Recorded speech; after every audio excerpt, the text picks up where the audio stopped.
Welcome to the Clipper channel. In today's video, I'll show you how to install Apache NetBeans on your Windows 11 laptop or desktop computer. Now, to install it, you need to do the steps that you do for any other software. Just go to your search and search for add or remove.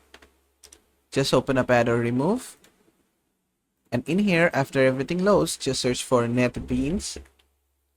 And when you find NetBeans, just click on the three dot icon right here. Then just click on Uninstall. Click on Uninstall once again. Click on Yes. Then just wait. The installer will run. And click on Uninstall from here.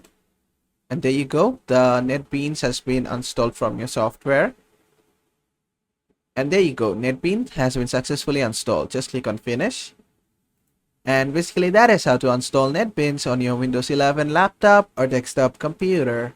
I hope this video was helpful. If it was, please give it a thumbs up. And don't forget to subscribe.